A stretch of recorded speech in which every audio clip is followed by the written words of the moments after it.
محمد صلی اللہ علیہ وآلہ وسلم مسکراتے تھے، ہمیشہ مسکراتے تھے۔ ایک مرتبہ ایک شخص آیا اور اپنی چادر آپ صلی اللہ علیہ وآلہ وسلم کے گلے میں ڈال کر زور سے کھینچا۔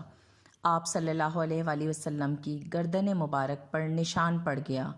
آپ صلی اللہ علیہ وآلہ وسلم نے پوچھا، اے بندہ خدا، کیا بات ہے؟ اس نے کہا، مجھے بھی اس مال میں سے دیجیے جو اللہ تعالیٰ نے آپ کو دیا۔ آپ صلی اللہ علیہ وآلہ وسلم نے فرمایا، مال تو میں دوں گا، لیکن تو نے ستایا ہے، اس کا بدلہ بھی لوں گا۔ وہ شخص کہنے لگا، نہیں نہیں، میں بدلہ نہیں دوں گا۔ آپ صلی اللہ علیہ وآلہ وسلم نے پوچھا، کیوں؟ وہ کہنے لگا، اس لیے کہ آپ صلی اللہ علیہ وآلہ وسلم برائی کا بدلہ برائی سے نہیں دیتے۔ یہ سن کر حضور صلی اللہ علیہ وآلہ وسلم ہنس پڑے اور صحابہ کرام سے فرمایا، اس کو ایک اونٹ پر جو لاد دو اور ایک اونٹ پر کھجوریں۔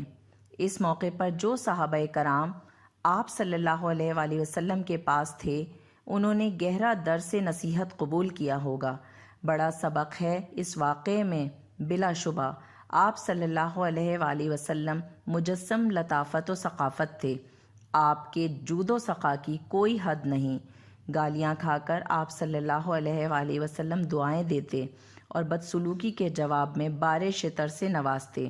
آپ صلی اللہ علیہ وآلہ وسلم کے اسی اسوے کا اعجاز تھا کہ زندگیوں میں ایسا انقلاب آیا کہ بکریاں چرانے والے بدو دنیا کے امام بن گئے۔ محمد صلی اللہ علیہ وآلہ وسلم مسکراتے تھے۔